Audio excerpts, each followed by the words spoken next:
Hi everybody, Al here. Today we'll be going over a few tips on how to find out if your receiver is drilled for 840 screws or 648 screws.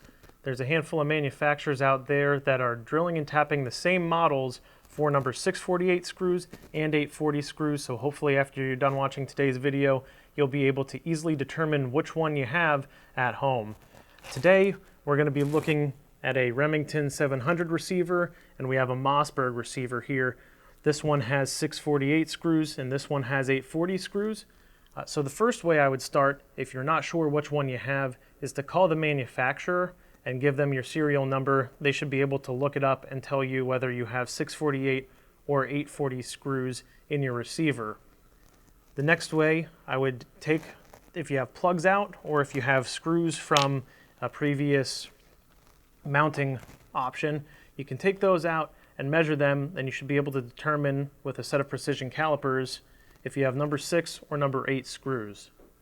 A number 6 screw will measure close to 138.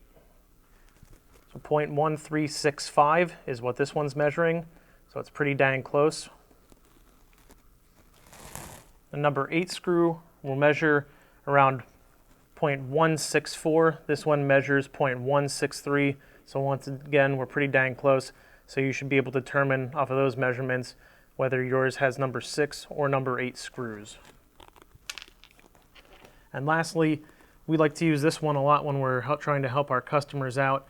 A lot of people have Allen keys at home, so this is a very simple way of figuring that out.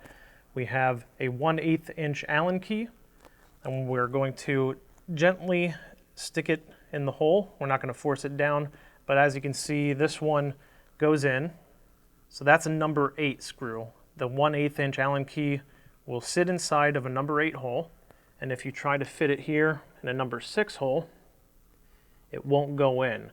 So that's a real simple way with some common materials and tools that you may have around the house to tell if you have 648 or number 840 screws. I hope you enjoyed the video. Hopefully we're able to help you out with determining whether you had number 6 or number 8 screws. If you have any questions, please feel free to comment, like us, and subscribe. Thanks, guys.